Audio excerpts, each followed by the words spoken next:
Hey, what's going on, everybody? Welcome back to On Point. This episode, Cory Miller, who is the PSE regional sales rep for my area, brought a bunch of bows down to the shop, and I got to do video reviews on a bunch of them. I got to shoot the 31, the 33, and the 35 NXT, and the PSE Carbon Stealth Mach 1, which was personally my favorite out of all of them. I think that had the biggest improvements from the previous model of carbon bows, and was actually quite impressive. So a lot of cool things I like about that bow. That was my number one pick out of the whole line, and we'll dig into that in the episode. But if you guys want to see the video reviews, go on to YouTube. I'll put the link to the Mach 1 video in the description box below in the show notes. That way, if you guys want to check it out and see how it performed and watch the video, you can do that. Outside of that, appreciate everybody listening, and we will see you at the end. Bye. So I got Cory with me today, and we just got done at Waldron's shooting all the bows. And was there any that we didn't hit? Yeah, there's a couple. We have a new bow called the Bandit. It's a short draw length bow. It actually qualifies into the new Evo NXT line. It's a 28-inch axle bow. Off the top of my head, I want to say 20 and a half inches to draw length to 26, I believe. So it's a real specialty bow. Yeah. And then we also, as far as some of the bows that I have with me right now, the Carbon Stealth, we're also doing the old Carbon Stealth riser with the EM cam, so that would be a short draw length bow. And then we also kept the 35. So if we do have a guy that needs that 32-inch draw length, 35 carbon bow, we still have that in the lineup. The Expedite, I didn't have one with me. That's our speed bow that carried over from last year, pretty much unchanged. A Brute NXT. So mid-level? Yeah, mid-level bow. It's a $499 price point bow. Runs a real steep, limb angle back, and a little 3-groove binary cam system. New Drive XL was another new bow. I guess we didn't shoot that one either. So I can make another trip down later in the year. We can kind of shoot some of those mid-price point bows. Yeah, PSE has a really good, I think, feel for the mid-level bow. For mid-level, they have a really good performing bows. I know I shot some of them last year, and they were some of the top. I'd say that actually PSE probably has the best line for mid-level bows. Yeah. And a really good selection at that. So yeah, the nice thing on especially the Drive XL, I mean, we've got a bow that's 649 that will go out to 32 inches in draw length, and so that's a huge deal. 33-inch axle bow. Most your mid price point bows go to 30, maybe 30 and 31 if you're lucky. So to have that 32-inch draw length is pretty nice. And actually, I think if I'm correct, we have 4 different models that will go out to 32. Really? Yeah, we should have a Drive XL, the new 33, the 35 long draw, and then the Carbon 35. So okay.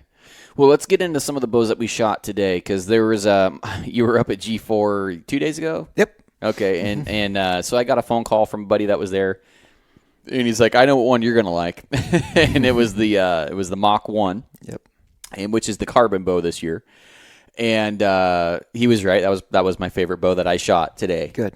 Really nice bow, and it was actually one of the best speed bow, like top speed producing bows of the day too. Yep. And give me the specs of that. I want to kind of dive into that bow first, because I really did like that bow. 32-inch axle bow goes out to 30 and a half inches in draw length. I believe it's 25 on the shortest side. Just over 6 inches on the brace height. I think it's 6 and a quarter, something like that. Really? 3.5 pounds. So we did increase the weight just slightly. Other than that, that's pretty much 332. I think it was on that. Yeah. What we rated that at, and like we kind of noticed on all the bows, they were kind of underrated for speed. Right. They're all hitting above it. And it was kind of interesting to see us shoot some of the heavy arrows. I was blown away on, especially the carbon bow, on how fast that thing shot that heavy arrow at 60 pounds. Yeah, I forget what was it. Was at it 30 inches? It was 245? 45. Yeah, 600 is a 596 grain or 98 grain arrow, and that thing spit it out there pretty quick. And that was at 60 pounds. 60 pounds. Yeah, that's pretty. You know, and there again, you know, we are, and that's you know the one thing I'd say, like on the 33-inch bow, because that bow goes out to 32. You know, even at 30 inches, you're still 2 inches into that cam. Where on the carbon bow, at 30 inches, you're only a half inch into that cam because it maxes at 30 and a half. So you're going to get the most performance out of that cam. Yeah. So well, that makes sense. And when I saw the paper of all the PSEs this year, on paper, to me, I was like, I don't know, like it seems longer brace height, so you're going to get slower speeds, but it just on paper I wasn't so excited until I'm more excited now after shooting the bows than versus on paper. I was after shooting my Evoke 31 this year because that is a sub 6-inch brace height bow. That's like what 5 and 7/8 or okay, just under 6. Yeah, and I'm like, okay, I'd like to get back into that 6 to 6.5, somewhere back in there. And so when I shot that Mach 1. Everything about that bow is pretty much in my wheelhouse. I like 31 to 33-inch bows. I just like those. I like 6 1/4-inch brace heights from bows I've shot in the past, just a little bit over 6. And then I like 85% let off. And I like, it has everything I like. The grip. The grip. Yeah, you guys changed the grip. Yeah. Which I was very happy to see because that was the biggest reason I wasn't shooting the PSE carbons in the past was just the bulky grip. Yeah. And so. Yeah. And the funny thing on that grip was hanging onto the bow or carrying the bow, the grip was big. But when you shot that bow, it flat out shot. The amount of grip that was actually touching your hand wasn't that bad. It was just the depth of the grip. So when you were hanging on to it to carry it around, it just felt big and bulky. But as far as the way that bow shoots, the way that bow aims, hands down, I still think it's all of our carbon bows. I felt out aimed how light they were, because it's the whole thought process. That lighter weight bow is going to just wiggle, just hum the whole time you're at full draw, and it doesn't. And I think a lot of that is due to our grip angle and the grip position into the bow. So yeah, you had me shoot the bow. You said because we did the review, and then you took me and like shoot one arrow and actually aim though. And then that first arrow, I was like, that pin was dead. Yeah. It was just you would have thought it was a 4.8 pound bow with a sidebar and a long front. I mean, you just would have thought it was all set up. And we had a 4-inch little that wasn't doing limb saver on there that wasn't anything on there. But yeah. The beautiful thing again about lightweight bows, I like just backing them, but you can actually add some weight if you want to, but you're adding the weight where you would like it and how much weight. So starting out with that lighter platform gives you some ability to work off of. And that's what I've always said is like I'd rather put the weight where I want it, and then starting off with like one of the Matthews of 4.83 pounds or something like that. That's a lot of weight. And I was actually having a conversation with a bunch of guys the other day talking about carrying a boat anchor through the woods. That first year the Halon came out, I consciously did not like. I remember thinking multiple times through the season, I'm not buying a bow this heavy again. Like I'm not doing it. Yeah. Well, you'll find you'll end up, buying a bow strap or something and, strapping the bow around. Get around it. But yeah, it's still, they're heavy. A lot of bows are heavy. Yeah. So everybody's got certain, like I said to Tanner in there is that, when I was selling bows to people, I always want to know what is in your wheelhouse? What do you want? What do you like out of a bow? So you being 31 to 33, well, I'm at 35. Why would I put that in your hand? That's not what you're liking. It's not what you're looking for. So when a customer does come in and say, hey, I just want something lighter. Well, there you go. That thing's, it's light. It's what it's built for. Backcountry, lightweight, warm. Yes. I'm excited to hunt with it this year. So you're going to go with the Mach 1? Yeah, no doubt. Yeah. So, I actually set up an Evoke 31 this year to hunt with. Because I've actually hunted the last 3 years with the carbon bows and loved them. And it was just more of, I just want to mix things up because I have the ability to do that because of all the bows that we have. And I was able to take it to Texas and hunt with it, and I really enjoyed it and shot phenomenal, liked it. But because I didn't... Okay, sorry about that. That's okay. So, yeah, we're talking about the Evoke 31 you're hunting. Yeah, so I was able to hunt in Texas with it and enjoyed it, and then I kind of got overwhelmed and busy with the new job. And kind of lost track of time, and then went to go purchase a tag for Idaho on Sunday. Come to find out, Friday it had sold out. I did the same thing this year. And it was like this hole in my stomach. And I kept thinking, this is a bad dream. It's going to be different in the morning. And then I'll call and I'll talk to him. I'll talk my way out of this. And I thought I had a pretty good story because it was like I tried to log in and I couldn't get logged in. So, and she says, well, let me run your number. And she says, oh, well, yeah, your driver's license expired. And so that was kind of holding you up where you couldn't get logged in. And I said, well, because of that, I mean, can I get a tag? Mm-hmm. No. No dice? No. Yeah. She didn't even think about it. Like, oh, man, yeah, that was kind of a bad deal. That sucks. So, no, yeah. So I didn't get a tag. But luckily, I know enough people that did have tags. So I didn't have to carry a bow, just a bugle tube, and went over and hunted in Idaho with Kevin, and then hunted with Josh Keller and Ty. Okay, yeah. Shooting the bull, and so that was pretty cool because Josh had gotten hurt at work, a couple of years ago, right? And I got him a PSE bow left-handed because he had to switch hands, learn how to shoot with a mouth tab.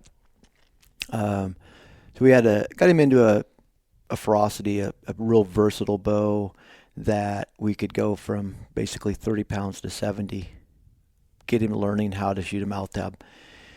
And he's all the way up to 70 pounds now. Wow. And so it was pretty cool to watch him actually shoot it and, do that. He missed a bull.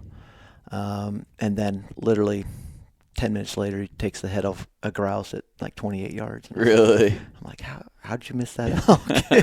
But, in his defense, he drew back a little bit too early. And apparently he can't hold it as long as we can with his mouth. He was starting to cramp up. I could see him struggling. Yeah. And, but it was neat to see. And he did end up killing a bull a week or two later with his mouth tab. And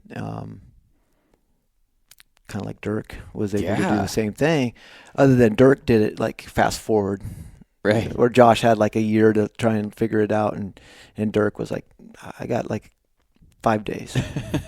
We're gonna go do this. I can't believe he could pull that much because I tried shooting a mouth tab, and granted the draw length was way too long, but I could barely pull 40. Yeah, but you've talked to Josh. Yeah. Yeah, he's got a strong jaw. Yeah. But Dirk was like 55 pounds, he said. Yeah, that's crazy. And I think, in time he'd probably build up a little bit more. Yeah. So it was pretty neat. You to had see both of those guys. Yeah, you had quite a few guys. You had the Phelps crew shooting PSE. Yep. So Phelps, Dirk, Lampert's shooting. He kind of messed with both bows. He shot a couple critters with the Stealth and then the 35. Really? And Jason and Nick shot the 35s. Charlie had a Carbon 35. And I don't know if Charlie even hunted. But then Jeff Lux, he got a Evoke 35.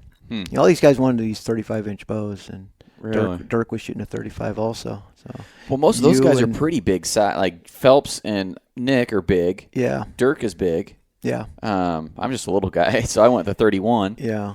But did John Gabriel shoot? No, he PSE? didn't. No. But How big is Ryan Lampers? he just prefers a 35 axle. Really? Just likes it. Yeah, he's right there at 29-inch draw. Okay. Same as me. Okay.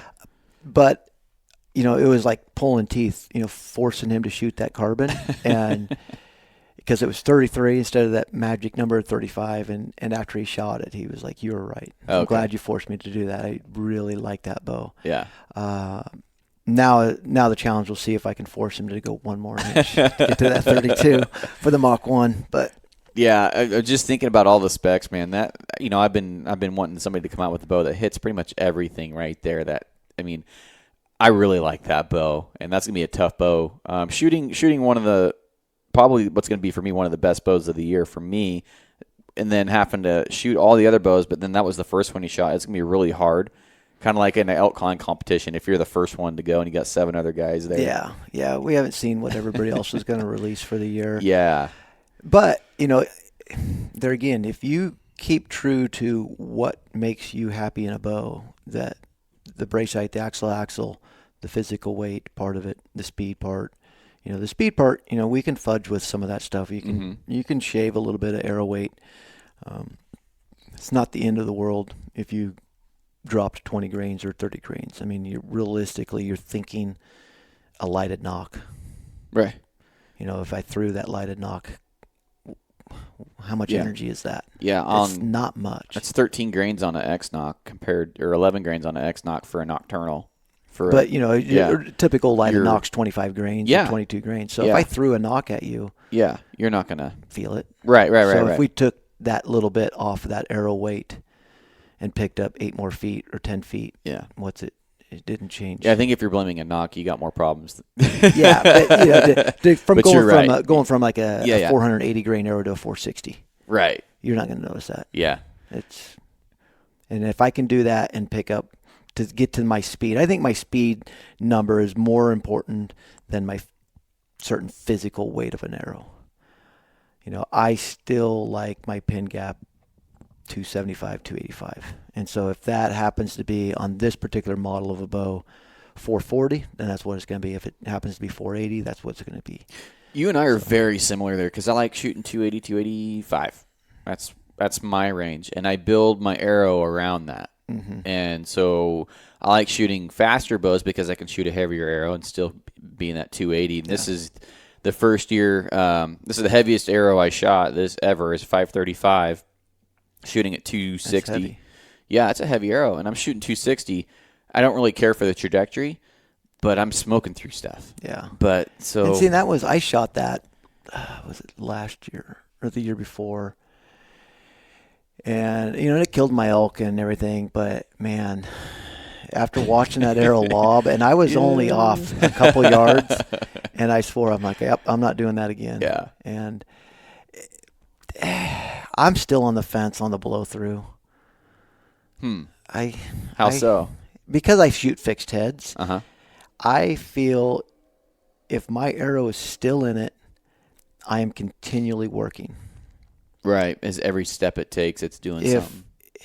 If I hit, and the problem is we can't ever control, it does seem to help with the front and center and some mass weight of the exit side of that arrow. But there's so many times where you've shot an animal and it takes a veer to a different direction. So if I come in, I got the back of one lung and it veers off and gets the liver and goes blowing through it. And that's really all you got. That was it.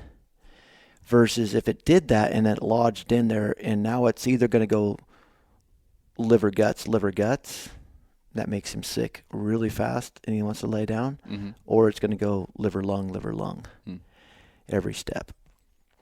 So I prefer that thing to always keep working versus just that was my one opportunity to cut it, and if I just missed something or I was a little too far back or a little too low, and that's what it was on that bull. I was almost praying that I missed because I knew it was going so low. And it was literally 2 more inches and that thing would have been done. Like what you like to see within 30 seconds type of deal. Right. And of course we walked down there and there's blood in the snow, and it's like, oops, yep, I hit him, and then I seen him and he was walking, and I knew at that point, it was like, I don't feel comfortable making my second shot, and that's always another whole different topic of taking the second shot or not. And I knew that he didn't really care to go anywhere, and I also knew I didn't really want to make him go anywhere. Right. So I just figured I'm just going to roll my dice and let him be. And it took, God, it was probably 4 hours. We kind of got back on him again, and he was still on the hoof. Really? And then right at dark, he bedded down, and we came back in the morning, and he never got out of that bed. Oh, really? So he had expired. But and there were so many elk in that area that if we would have pushed him, I don't know if it would have turned out, because if the blood wasn't going to be real good, and then with all the tracks everywhere, gets tough real quick. So I'm still iffy on that second shot. So. Some guys are like, if I have an arrow in and I'm taking whatever shot, and I hear that, and I prepare long shots just in case I have to follow up. Yeah. But yeah, I mean, you bring up a good point. I mean, should you? Because you could. I mean, what if you barely nicked an animal just because you have an arrow in it? And that's the thing, I guess. You've got to make there again the judgment call of that's not a fatal wound. Right. Now you're flinging an arrow at 110 yards because you got an arrow in it. Well, but there again, now that or is it that that's not a fatal wound? I'm just going to let him live and let him go, because now if I take another risky shot, right? It's, I don't know. Every one of them's different, right? And the terrain, the time of day. If it's raining, you better probably start flinging. Right. I've had that scenario a few times. So yeah, it was just a judgment call on that one of like, I'm going to let it walk. But would it have changed if my arrow would have stayed in it? No, not necessarily. But would it have changed if my bow would have been a little faster, because that arrow would have been 2-3 more inches higher, and it would have been like ideal shot. Perfect. Yeah. And I got real scared again. That was 2 years ago. That was the year I broke my leg. The shot a bull last year, and I don't know if I would have put it any different, but it zipped through him, and he just kind of stood there and then walked away, and then there was a lot of action going on. Another bull popped out, and there was a hot cow, and he popped right back out again and stand there staring, and I'm glassing him, and I can see blood just trickling off the shoulder, and I started getting worried, like, did it veer too far forward on him? But it had actually exited 2 inches behind the, in the pit. And he just walked off. It didn't have good blood, but it's just one of those things that it's like, it might have changed it if that arrow was still in there. Oh, Scotty. Yeah. Thought I had that turned off. So, would it have changed? I think it would have. He didn't really go very far, but he was walking around. I don't think he would have kept walking around with something just ripping and tearing in him. But we ended up shooting another bull and then coming back on mine, and he'd probably went 60, 70 yards from the spot we'd last seen him. And but that arrow never did slow down, the micro diameter. But that was, and I think micro diameters just don't slow down whatsoever, regardless of the weight, because that arrow was 465. That's a good arrow. How fast were you shooting? 285. Yeah, so you're shooting really similar to me.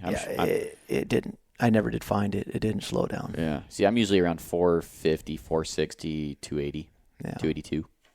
But, and then this year I wanted to try the heavier stuff and the day 6 and start testing out new arrow systems and stuff. But getting back into the bows and stuff. So the Evoke 31 I shot this year, I brought that to the bow reviews today, and I wanted to compare that to the new bows. And definitely after shooting all of the new bows and then going back and shoot my Evoke, I felt like my Evoke was obviously stiffer on the draw than the newer bows. I mean, the newer bows to me, they're smoother, but all of them have a longer brace height, right? Yep. So you're going to get the trade-off there is smoother but slower, right? Yeah.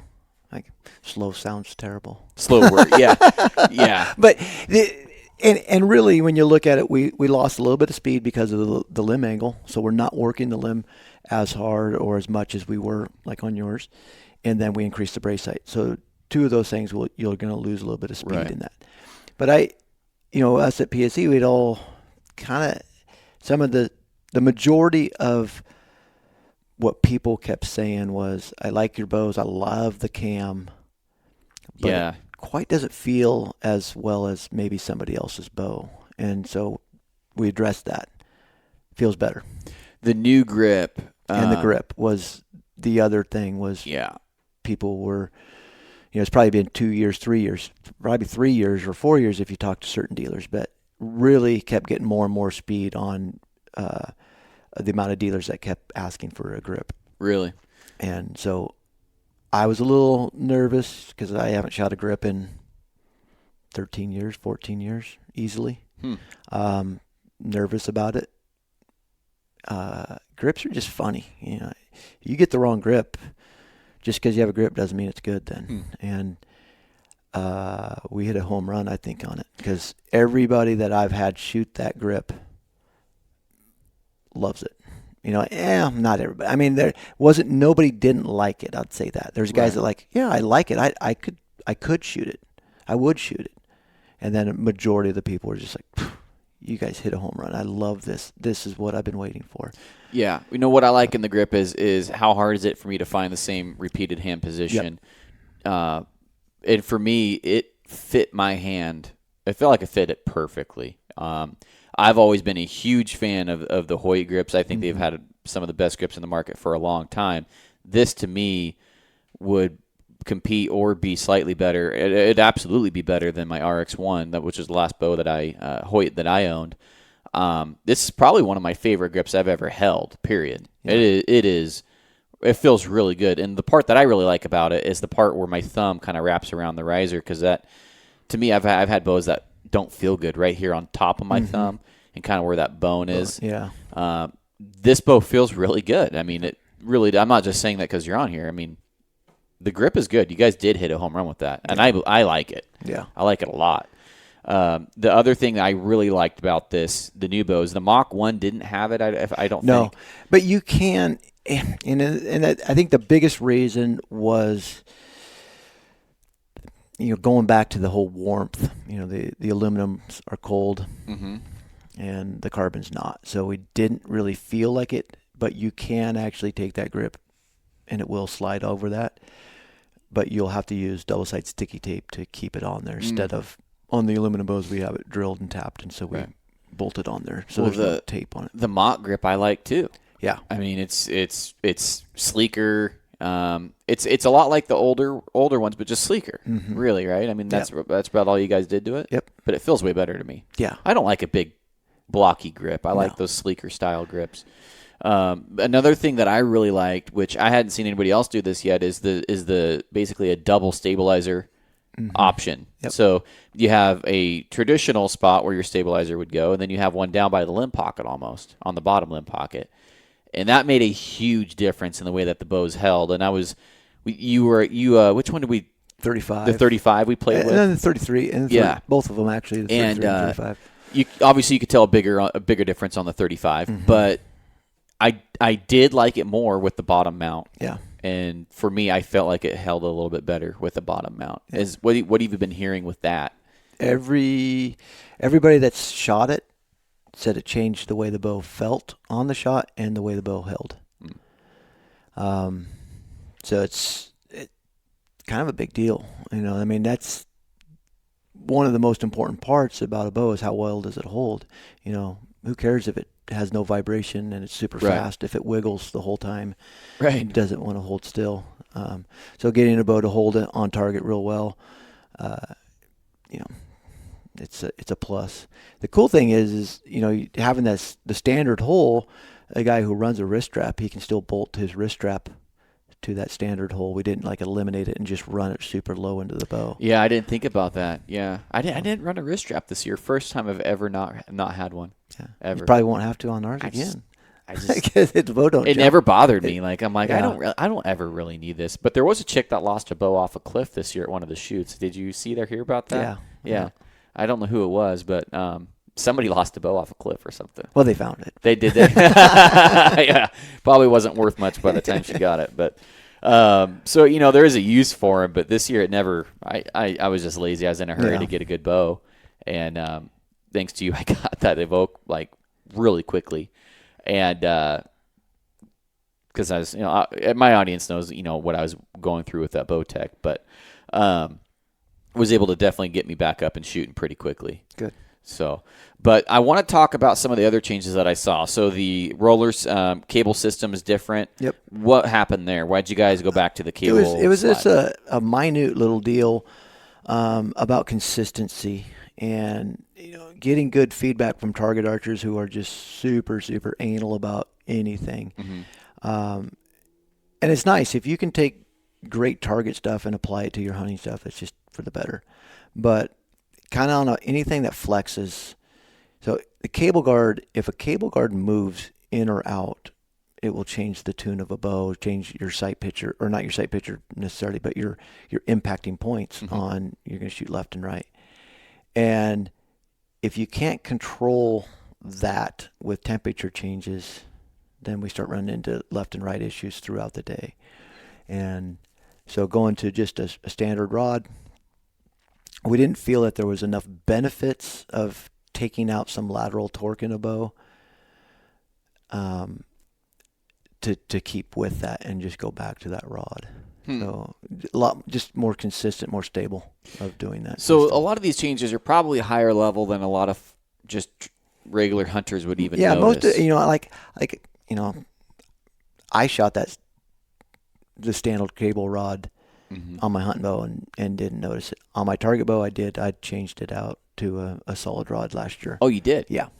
And like I say, when you start shooting target, where it depends, what people think is target. I think of target as dots, not 3D animals. Not saying that 3D is terrible, but there's a lot of things that you can get by with and not still notice it. Same thing with hunting.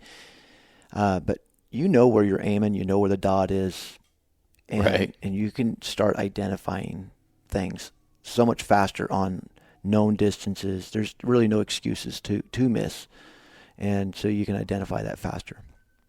So, but it wasn't a big enough deal that it made me want to change it on my hunting bow.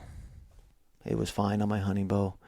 It still performed and did everything I wanted it to, but on my target bow, we changed it. And so, there's no way that we're going to say, well, we're going to only put this on the target guys instead of the hunting side. So we just went back to on the hunting side too. Makes sense. Yeah. See, that's stuff that a guy like me, like I probably wouldn't. I don't know if I'd ever notice it unless because we get some swings in temperature here, more so in Eastern Oregon, where sometimes it's 20 degrees and then it gets up to 65, 70. Yeah. And that's when you'd kind of really notice the difference, you're saying? But yeah, but there again, like in a hunting situation, is like, how many times do you shoot your bow when you're hunting? You're really carrying the thing around, and but it's not. And there again, I don't want to make it sound like anybody who has this, they're going, oh gosh, what am I going to do? Right. I mean, you're talking maybe just outside the X type of thing. It's just outside. It's not going to be like, oh man, I just missed by 3 inches because my cable guard flexed differently. Right. It's nothing like that. It's minute stuff on these target guys. And so we just felt like it's not worth it, and let's just go back to the cable rod. Right. Because there wasn't enough beneficial things to get past that little bit of inconsistency. Right. And like I say, it was a little bit of inconsistency. So comparing the Evoke 31 that I had, and when I shot it today, it was fully ready to go hunting, quiver and everything. And then there was the Mach 1, which I would say was for being really light and not having anything really on it, that little short stab, which isn't doing anybody anything probably. it was really freaking dead in the hand. Like, it really shocked me. The other ones were really dead in the hand too, despite not having really anything on them. Did you guys do any changes to the riser? And yeah, I know you said the angle of the limbs affected that. Yep. Is there any changes in the riser that would affect that too? Did you guys beef it up or anything? Slightly, not much, because we did take out the cages, which then allowed us to run a little bit bigger material, but not much. Really, the big factor was that limb angle. Really? Changing that limb. Yeah, and it was a noticeable, because I in the video that we did today, I put them side by side, and you could definitely see the difference in them. It's not like a huge difference, but it is definitely more parallel than last year's bow. I mean, last year's bow, and it was super dead in the hand too. I'm not saying last year's bow wasn't. No.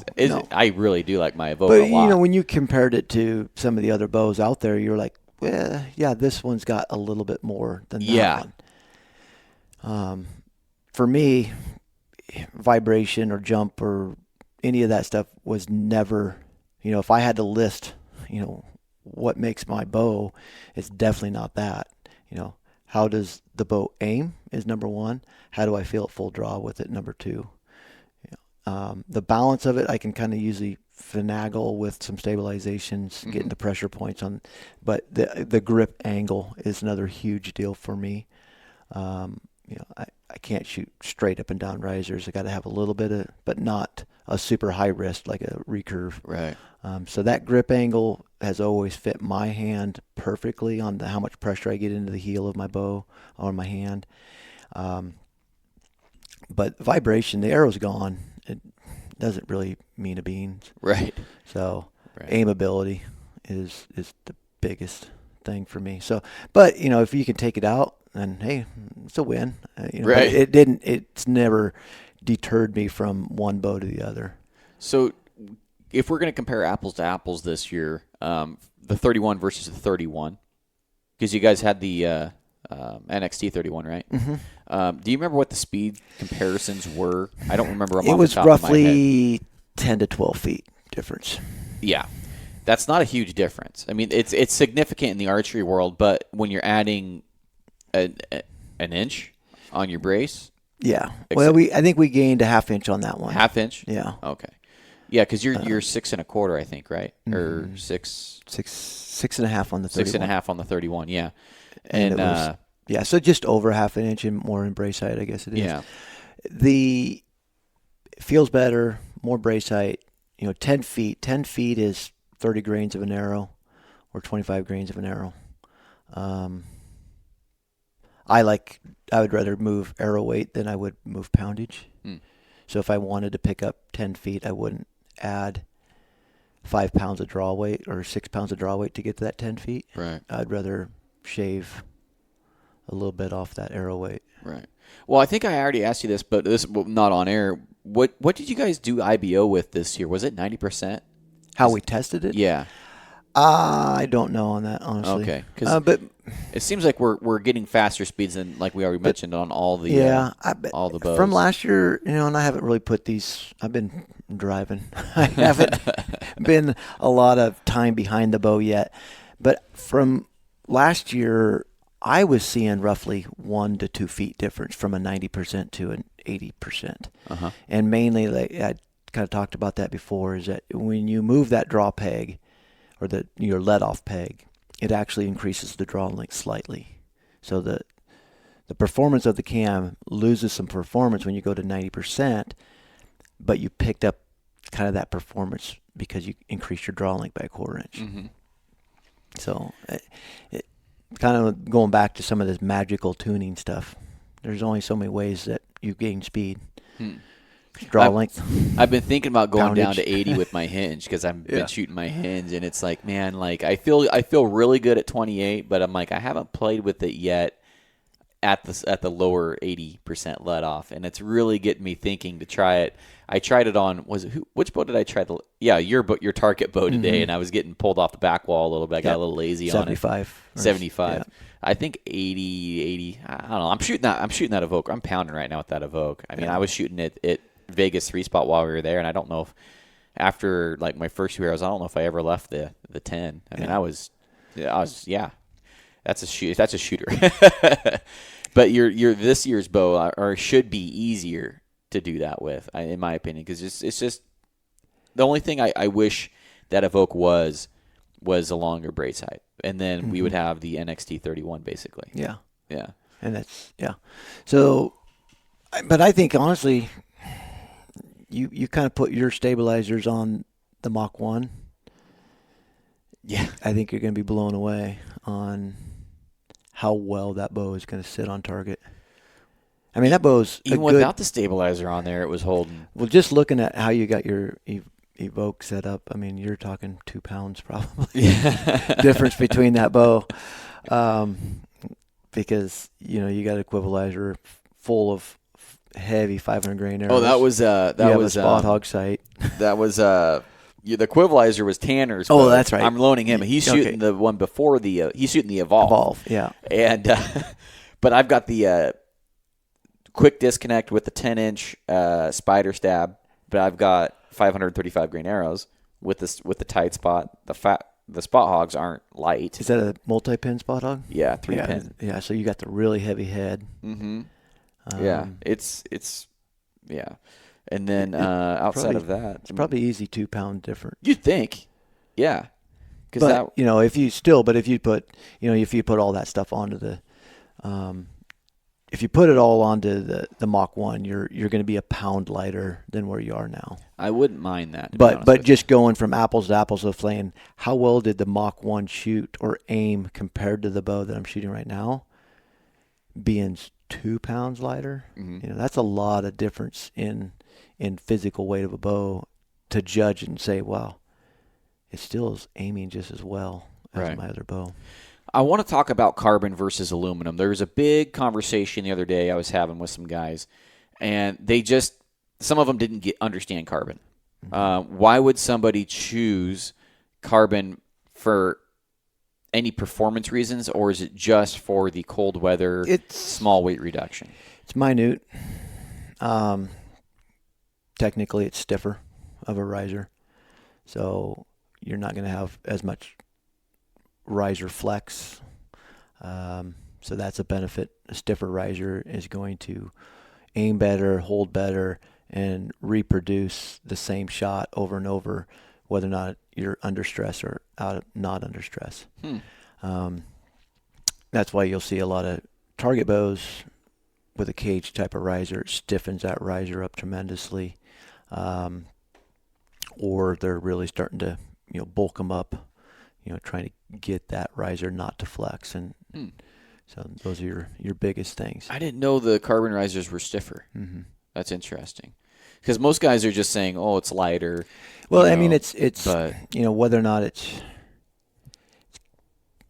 part of that is due to where the bow itself could be smaller and help get that stiffness, but it is a lot more rigid. So, but it's definitely warmer. And for sure. So. Yeah, because I was talking to some guys. I'm like, well, they just didn't get the carbon. I'm like, it's just another option of a bow. It's leather seats versus cloth. But there again, if you kind of look at other bows that are on the market, you could definitely easily have that question, because it's like, realistically, what is the advantage? One weighs 3.9 and the aluminum weighs 4.1. Right. Now, what is the difference between those two bows? Right. And then is it worth that much more money for a riser that's a little bit more rigid and stiff? No. Well, you're being really respectful, nice, and I'm not biased, in any way, shape, or form, or have any affiliation. So, it's getting more and more ridiculous for me with the RX phase, and I know you probably don't want to touch this, but I will. Thank you. The value isn't there for the cost, and when they have silly problems with maybe side plate, the angle, they had some side plate problems and stuff with the side. Long story short, I won't get on that soapbox, but I almost feel like that's almost causing a little bit of a tough sell for the other manufacturers out there that produce carbon, because that has been some of the most popular carbon bows out there, and people just aren't seeing the cost to value ratio there. Yeah. I don't know. I mean, I talk to a lot of guys, and it's like, man, for me, I just want a nice warm bow, and I don't get really much more performance-wise out of it. And for me, the cost just to buy it isn't really making much sense for that manufacturer. Well, for me personally, I mean, if it's a warmth issue, some guys are just like, wear gloves. I was going to say I can buy a lot of hand warmers and a lot of gloves for $500. For $500. So the reason for me is the packability, and as a hunter, I guarantee you're going to carry your bow all day long. I can't guarantee you're going to stand there and shoot arrow after arrow all day. Right. So you're going to carry that bow, and if that's the majority of things I'm going to do with this bow as I hunt, I want it to be lightweight. So that is where our carbon comes into play as why we're building that bow and why it makes sense for guys. Right. Because it's super light. But it will flat out shoot, as you've just witnessed. Right. But if it wasn't, I didn't care about the weight, then I shoot the aluminum bows. Yeah. They'll shoot arrow for arrow all day long, and it's just you're going to pack more weight. Right. And I don't care to. Now, I think it's really ridiculous for a guy to go sit in a tree stand with a carbon bow. It's like, why did you buy that carbon bow? Right. You're sitting in a tree. Well, yeah, a lot of these with your guys, hands in your pockets the whole time. Exactly. So they should be warm. Yeah. I don't like shooting with gloves on. Like I'll shoot, if I do shoot with a glove on, I don't have one on my release hand. Well, I can't do it. I just don't like it. Back in the day, I usually wore gloves because it was so cold and stuff. But as soon as that bull bugled, man, that glove was off and in my pocket, and and hand warmers, just switching hands all the time. Right. I'd actually put the hand warmers on the grip of the bow and try to really walk with it that way, just trying to keep my hands warmer. But I've never done that. Yeah. I've got, those football players where they put their hands in that bag thing. I've got one of those. A fanny pack thing? A fanny pack thing. I feel like a douche when I'm out there wearing it and stuff, but I'm like, my hands are warm. Yeah. But, for me, there is a much bigger benefit to the Mach 1, the carbon option this year versus the other carbons that are on the market, because there is a significant weight. Half a pound is quite a bit in the bow world. Yeah. I mean, that's significant. And really, when you look at it across the board on a few of our bows, I mean, we're at 4.5 and 4.7. That's getting up there. And we're at 3.5. That's a pound. Right. So there's a difference. Yeah. I think when people start shooting these bows, and I'm just really hoping people really just, I hope people are like me. They just shoot whatever bow is the best for them that year, whether that's an aluminum, a carbon, whether that's a mid-level bow, whatever. I mean, I just, I would like to see people shoot bows, truly, break down, why am I buying my bow? What do I want out of my bow? And then shoot that bow that fits their style of what they want. Because there's a lot of good bows out there. We've got a big arrangement of them, so we should hopefully have something that fits everybody's style of what they want out of a bow. What I don't like seeing is guys buying a bow for a status symbol, or I think that's it what just carbon looks cool, or so and so else shot it, I guess. And I think that's what carbon's kind of turned into in the last couple years, and has been a status symbol. I guess I shouldn't be so hypocritical on it, but it is a little bit of like, I can buy a BMW or I can buy a Toyota Corolla. They're both going to get me to work. Right. But one of them looks cooler. Right. One of them sends out a message to somebody else that I'm successful. Or I'm really dumb. Yeah. And it's just, I guess, how you choose to spend your money. And if it's important and if, this is your thing, spend the money. Well, enjoy your stuff, yeah. but there comes a fine line. Yeah. For me, if I'm buying carbon I'm buying the carbon because of the weight savings, and it's a pound, and that's huge. I know if our carbon bow was only 2 ounces lighter than my aluminum bow, I'd have a hard time doing it for $500, $600. Right. Well, I know when I bought my RX-1 and people were like, why'd you buy it? I'm like, I wanted carbon. That was my number one reason for buying a bow. I shot that bow out of the last 4 bows I've bought, flagship bows I bought. I shot that one the worst because I ignored everything else. I wanted carbon. And I bought it in a turbo because I wanted the speed to go with it because they were pretty slow. They weren't speed demons by any means. Yeah. But I told people, I'm like, I wanted carbon. That was my priority that year. I've never had a carbon bow. Wanted to see what the hype was about, And to say that, the carbon is why it didn't shoot good isn't really part of those factors. Part of those factors are, how comfortable were you with the cam system? How comfortable were you with the grip, or the grip position is in the bow, the grip angle of that bow? The physical weights, it's not a big deal. It's like, well, would I have shot the aluminum version any better? Probably not. Yeah. Well, I've never shot the turbo cams very well. Yeah. I just never have. Yeah. And granted, the newer turbo cams are much more forgiving than the older ones. Like the Spider turbo was pretty. I remember that one being pretty aggressive, but I hadn't shot that bow. That's the least for me, and I'm sure other guys, as a shooter, it didn't compliment me. It didn't have what I wanted. But you shot the turbo at 70. Yeah. Yeah. So it's kind of like me with a full throttle or an Omens and stuff. Yeah. Guys are like, I had one, I couldn't shoot it. Like, probably because you used it in the wrong way, in my opinion. I love that bow. Really? It flat out aimed and it would shoot. But I shot it. I used it for what it was. Mm-hmm.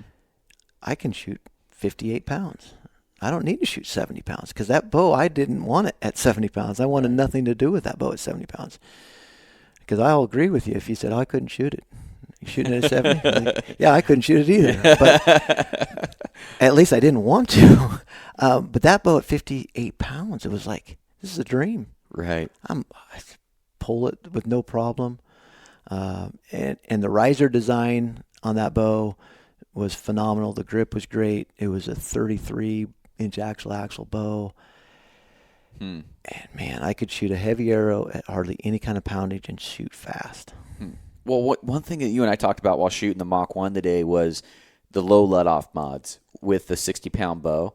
Are you guys sending out the low let-off mods to the manufacturers, or is that going to have to be a special order? It's an order, so hopefully most of your shops will at least buy a set of or fast mods and have them in stock to where a customer says, hey, I'd like to try them, because it's a pretty simple swap over and try it. Yeah. And it picked up 10 feet. Now, on certain models and certain draw lengths, that draw cycle might not be beneficial. I mean, not in speed-wise, but in the way it feels. Mm-hmm. And depending on where you are in that cam, that draw cycle is a little bit more pronounced, or less pronounced. So for me, at 29 on a cam that I'm going to be an inch and a half into it from the top, it's going to be pretty nice. Mm-hmm. Now, if I was to shoot it on a cam that maxed out at 29 and a half or something like that, where I'm only a half inch into it, it's not going to be very nice. It's going to be actually better like on the 33 or the 35. Really? Because we're really almost in the middle or toward the back end of that cam, so that draw cycle's already super smooth. Right. And then you add just a little bit more in that cam, it's going to feel probably like some of the other bows, not real aggressive, but it'd feel like being at the top end of a different model.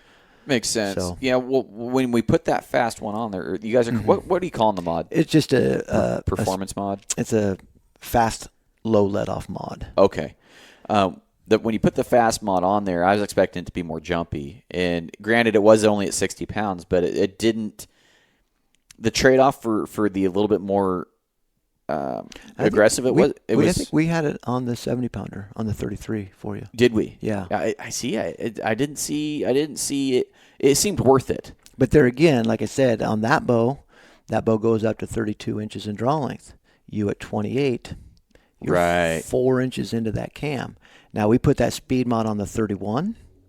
Different ball game. You could be going, oh, I feel the hump here. So right. Okay, yeah. So I mean, if I was going to make a suggestion, I would talk to the shop and at least try one of the speed mods, because I was shocked at how shootable that one was. It didn't it just didn't seem like there was much of a trade-off. And what I gained was absolutely worth it. I gained like 10 feet per second. Yep. And I didn't feel rushed on the shot. I never got pulled off the wall. I even tried to let it down a little bit. And it took a little bit for that cam to want to take me, even with the speed mod on there. Yeah, so I'm kind of on the fence. It's like, am I going to shoot a 70-pound or am I going to shoot a 65 with a speed mod? That would be a good video, doing a comparison. Because I think they're going to be a wash, but as far as like speed goes, yeah. But it's going to be like, can I still shoot the 65 and it feels better than the 70? Yeah. I want to see if you have the speed mod next time you come down, we might try a video. Try do the speed mod versus the regular mod, and one at 70 pound, one at 60 or whatever. I guess what we could do is shoot the standard mod and say it shoots 280. Yeah. And then we'll put the speed mod on and we'll back poundage down until it shoots 280. Yeah. And then you can say, well, okay, I can shoot 64 pounds and I shoot the same speed as I did at 70. Yeah, and see which one you like better. Yeah, that'd be a cool video. Yeah. Yeah. Outside of that, I'm trying to think of any differences in the bows from last year, because there's, yeah, I mean that's really about it. Did we hit everything? Yeah, I mean really the biggest thing is limb angle, which changed the feel. The bows feel better, hands down better on the shot, and the grip. The grip has been those two things both. I mean, everybody's just like, I love the way the bows are feeling, and I love the grip. The stabilizer thing, it's still kind of weird, but everybody who has put it down low noticed the difference. And that's pretty impressive when you can move something to a different spot and your average archer goes, wow, I notice it. It actually does something. A lot of times we see technology come out where, somebody says this and nobody really knows if it's doing anything. Right. Right. Like, is this really working? Yeah. Yeah. Because, the few things that I had my gripes about the PSE line, you guys fixed. And it was just the grip and that was only on the carbon ones. Yeah. So I don't really. Well, for you, but for me personally. Yeah. And for us, as when we talk to our dealers, and I didn't ever think there was anything wrong with our grip either. But when you take the average amount of people who will come in and pick up XYZ bow that has a grip, and then they pick up ours, and they go, whoa, this doesn't have a grip. Can I get one? And we tell them no. You're losing sales. Yeah. Just nobody likes hearing no. Can this bow do this? No. Right. Well, these other ones do. So... so I wasn't too upset about, okay, yeah, we definitely need a grip, and I was praying that it was going to be good. Me personally wasn't the problem. It was more of everybody else, because I know that if I didn't like it, I was going to take it off, and I'm perfectly happy with what was underneath it. Right. So it wasn't a big deal for me personally, but I like it. Yeah. I would shoot it. If I was shooting an aluminum bow, there's no doubt I would shoot that grip, because it does two things. It's not so cold, and it feels great. For sure. I really think that we hit everything about that grip was as perfect as you could get for a grip. So I want to go over the Fusion real quick. The first light. Mm-hmm. That's new for this year. That is new for us. And on the aluminum bow, I noticed that on the carbon bow, it was a little it was more vivid on the aluminum bow. Yep. And to me, I liked it better on the aluminum color bow. fusion versus dip. So there is a difference there. Yep. Because the carbon, because the way we build the carbon, the heat, and way you apply the color fusion, we can't heat that bow to do that process. So we dip it. The dipping, it takes on a different color look to it. It does get a little stretching. Still looks pretty good. But yeah, on the aluminum bows, it's flawless. First light, it looks really good. In first light, they wouldn't let us change pattern size, like shrinking the pattern down, doing anything to it. So kind of like the way the Kuyu, you can. Yeah, the Kuyu, we've actually shrunk that pattern is shrunk down from what it would be on your clothing. And so it's more proportioned to the item that it's being applied to, where on the First Light we didn't do or can't do any of that. On the aluminum bows, it still looks fine. On the carbon bow, it does look. I mean, it's, if you lay your shirt right next to it, it's going to look the same pattern, same size, all that. Yeah. But I know. I just noticed on the aluminum bow, I'm like, man, that looks really good. really good. Yeah. Yeah, I just liked it. And even on the, what was the Mach 1 in? Was that in Fusion too? The Mach 1 was Fusion. Yeah, and it's just a different color look to it. It's to me, it was it's a little lighter. Yes. And yep, I noticed that. The colors seemed more true in the Color Fusion. Yeah. Kind of got a little bit almost faded out and light. That's what I noticed. It was like almost like a bit of a fade, and it was a little bit lighter. In the aluminum one was more vivid in contrast. Yeah. And I don't know. I like things that kind of pop a little bit. So I like the aluminum one better. But I kind of like the carbon because it just looks different. Too. Yeah. I kind of do. I am kind of glad because that pattern is a bigger, bolder pattern that it didn't get shrunk down because it looks almost old school-ish. Yes. I don't know, something about it. It's like I've actually hand painted, spray painted one, and it kind of had more bigger blotches of stuff, and that's kind of, I guess it kind of reminded me of that. Somebody was saying there might have been reminded them of multicam. I didn't really see it in there. I mean, kind of a little bit, but they said it kind of reminds me of the old multicam. Like I didn't see that in there really. I just saw Fusion, Yeah. But outside of that, man, well, we're going on an hour. I appreciate your time. Yeah. Really awesome being able to film with you and shoot all these bows this year. I would have had to wait months or whatever like last year. I didn't get a lot of the bows I wanted last year. So I was slow to get them out to you. Well, I really I just appreciate your time in setting up all the bows and changing them because we shot these bows at 30 inches and 28 inches. We changed. I think we changed some of the let-off mods. Like Cody was. He had a smile on his face. Yeah, he had big grins. It seemed like every bow he shot, he's like, "Oh, this is the one I'm buying." No, wait, no, this is the one I'm buying. Yeah, he was having a heyday out there. What was that first one he shot? Was that the 35? He shot the 35 because that was, I love 35, so we've shot the 35, and then he shot the 33, and then it was like giggles. Yeah. And then the Mach 1 was like, kind of, I think it blew him away, but I think the price might be. Something for him, and he's a young kid. He's strong. He can pack the big. Yeah, I wish I had his shoulder. He's pulling back 70 with better form than I am. I wish I had his draw length, dude. He's a man child. 30 and a half. I mean, that's a lot of free speed right there. I've been calling him the prodigy because he's just everything I wish I was when I was that age. He's got the height, the strength, the draw, everything. He's got good shot execution for I was using a wrist rocket and just slamming that trigger just like Mike Tyson, man. I was just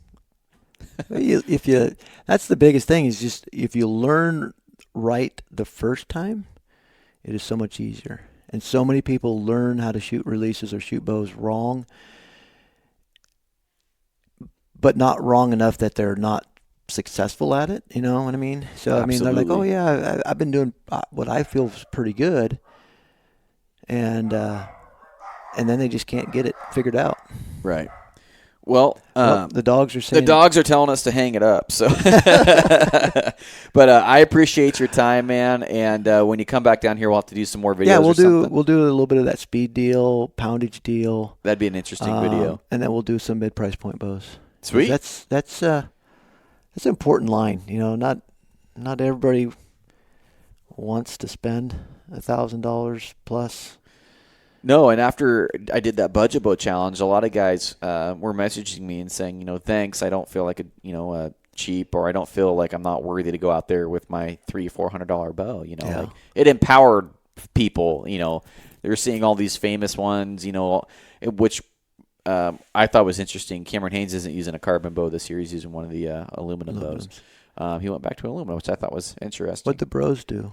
I don't know. I imagine they got the RXs. I'm not sure. Yeah. I thought they... Were they using aluminum? I think they might have been. I honestly don't remember.